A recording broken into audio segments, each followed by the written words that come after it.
Buenas tardes. Sí, una vez más vamos a intentar aprender a operar en bolsa para maximizar nuestro rendimiento de la renta variable, y para ello contamos con dos aspectos. Por un lado, el libro 100 errores a la hora de invertir en bolsa, y con otro también contamos con Victoria Torre, que precisamente nos va a hablar de esos errores para que no caigamos en ellos y podamos operar. Buenas tardes, Victoria, responsable de análisis de Selbank. ¿Qué tal? Hola, buenas tardes. En el mercado es fundamental conocer la información y es fundamental la formación también. ¿El hecho de conocer un sector es síntoma de que vamos a ganar dinero? No siempre. Obviamente, una de las reglas de oro es conocer las acciones en las que vamos a invertir, y esto por muchos motivos. En primer lugar, es importante porque si yo conozco las acciones en las que voy a invertir, puedo saber cuál es su perfil de riesgo. No todas las acciones son buenas o malas, sino que muchas veces son buenas o malas para un tipo de inversor. Primero, si las conozco, pues sabré si cuadran con mi perfil inversor, y después es una garantía de éxito en el sentido de que si yo conozco cómo evolucionan unas acciones en el mercado, es más factible que sepa cuáles son las variables que mueven su precio al alza o a la baja. Por poner un ejemplo que todo el mundo nos entienda. Por ejemplo, si yo invierto en el sector constructor, intuyo más o menos por dónde pueden ir los tiros. Sé que si estamos en una época de bonanza económica, la gente comprará casas. Sé que si los tipos de interés están bajos, es más posible que se compren casas. Si a lo mejor yo cojo los presupuestos generales del Estado y veo que se va a destinar mucho dinero a infraestructuras, pues puedo predecir que las empresas que tengan un gran peso en obra civil, pues les va a ir bien. En cambio, si yo selecciono compañías simplemente porque alguien me las ha recomendado y no sé cuáles son las variables que influyen en su evolución, pues tengo más papeletas para equivocarme a la hora de invertir. A lo mejor acierto, pero probablemente no sepa por qué estoy acertando. Formación e información, dos aspectos claves que una figura que en los últimos años ha salido mucho a la palestra, como es el del gurú bursátil, suele aglutinar. ¿Siempre hay que seguir al gurú o también el gurú se puede equivocar? Pues definitivamente no. No es una garantía de éxito seguir siempre a un gurú. Es cierto que hay pues inversores en el mercado que tienen una gran experiencia, que sus aciertos son más que sus fracasos, y sí que siempre es importante escuchar cuál es la opinión de esas personas, que muchas veces son más expertos que nosotros. Pero obviamente un gurú no es infalible, y de hecho pues muchos gurús no han sido capaces de predecir la crisis en la que ahora mismo estamos inmersos.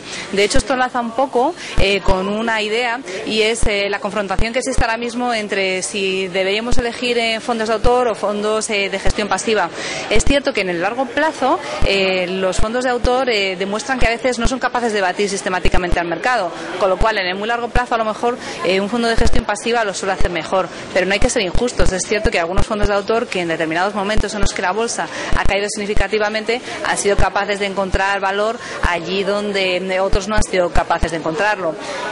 Habría que ver un poco más la figura del gurú. ¿Quién es el gurú? Ver cuáles son sus aciertos, cuáles son sus fracasos, ver si cuando se equivocan poco, pero cuando tienen aciertos tienen grandes aciertos. Es decir, habría que contrastar la información, tener en cuenta lo que dice un gurú, pero contrastarlo con otras fuentes de información adicionales. Pero cuanto menos es curioso que cuando encontramos la opinión de dos gurús enfrentadas, la defensa de esa opinión por parte de cada uno de los gurús parece que es inamovible. Parece que aunque sean posiciones diferentes, lo que está defendiendo ese gurú respecto al otro es él el que lleva la razón. Y eso tienes toda la razón, es cierto en muchos casos, y evidentemente cuando uno de esos gurús sostiene esa opinión es porque están convencidos de que es así. Al final se demostrará que uno de los dos no tenía realmente razón. También es cierto que muchas veces la figura del gurú va asociada a un cierto orgullo personal, que también le ha costado muchas veces el puesto de trabajo a algunos de ellos. A veces para un gurú le es más complicado cambiar de opinión, y tal vez pues este sería uno de los problemas. Hay gurús también que son capaces de ser muy humildes y decir que se han equivocado, y esto sería pues un factor más para estar a favor de estos últimos. Una curiosidad, no sé si tienes el dato, ¿quién suele acertar más, los gurús anglosajones o los europeos? Hay algunos anglosajones que tienen una gran tradición.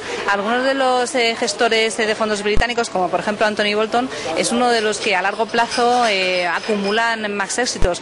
Sus fondos son algunos de los que de forma sistemáticamente a lo largo del tiempo han sido capaces de cosechar mayores éxitos, pero este solamente es un ejemplo. Una autocrítica por parte de los medios de comunicación, los diarios, televisiones, en radios en general, más media relacionados con la economía, ¿son siempre objetivos? No siempre son objetivos, a veces esto tiene su propia lógica. En primer lugar, hay muchísimas fuentes de información, los periodistas toman fuentes de información. Cuando ya me decanto por una y no por otra, ya en cierto modo estoy poniendo una opinión subjetiva. Y después la manera en la que coloco el titular, cómo cuento la noticia. Aquí habría que diferenciar. Hay veces que hay una falta de objetividad que en este caso sería censurable. Por ejemplo, hay algunos medios que son más afines a un partido político que a otro. Y lo podemos ver un ejemplo muy sencillo en el caso de las huelgas. Dependiendo de qué medio lo publique, o son 50.000 los que han acudido a la huelga o son 500.000. Obviamente esto debería ser más objetivo. Otras veces no es imputable al periodista. Por ejemplo, no tiene que tener amplios conocimientos de todo. Vamos a suponer que estamos analizando una noticia económica y que una empresa ha obtenido un beneficio de 100 y el año pasado de 50. La primera conclusión es que ha duplicado el beneficio, pero si se es un poco experto o se mira más la noticia y vemos que en ese beneficio de 100 tenemos un extraordinario de 75, cambia mucho el tema. En realidad hemos ganado la mitad del año anterior. Aquí hay una falta de objetividad, pero muchas veces no es malintencionada.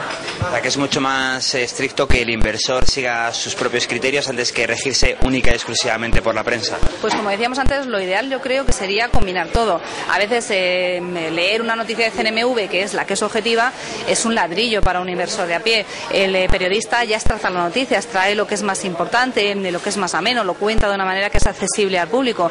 Lo ideal, si tenemos tiempo, sería hacer las dos cosas: leer la noticia que nos llega directamente de CNMV y luego contrastarla pues con algún medio de comunicación que nosotros tengamos ya constatado pues que es serio, que es fiable, que no es sensacionalista, que hay muchísimos buenos medios de comunicación en este sentido y que redactan noticias de forma estupenda. Desde aquí intentaremos que Business Televisión y Radio Intereconomía sean al menos fiables y poco sensacionalistas a la hora de dar información al inversor. Victoria Torre, responsable de análisis de Selbank, muchas gracias por atendernos y por enseñarnos un poquito más para no cometer errores en la bolsa. Gracias a vosotros.